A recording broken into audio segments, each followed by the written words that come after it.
sa padahon effect. Over din sa pag-lip-sync si Pinoy Big Brother Celebrity Collab Edition Big Winner Mika Salamanca sa ilan sa kanyang nag-viral na lumang singing video. Pati ang PBB Second Big Placers duo na Rawi o ang duo ni na Will Ashley at Ralph De Leon hindi nakapagpigil.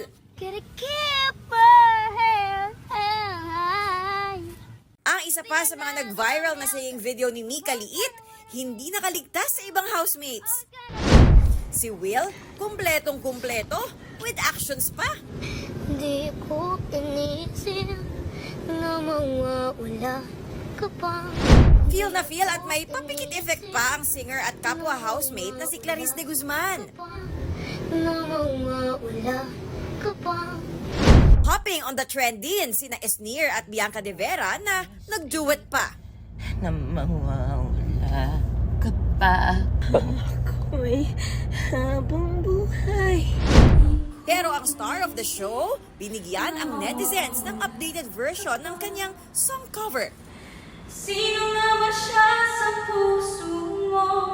Biro ni Mika sa kanyang IG broadcast channel, nagpaplano siya ng album this year kung nakabuo na ang netizens ng album na puno ng mga throwback singing video niya. Athena Imperial updated sa Showbiz Happenings.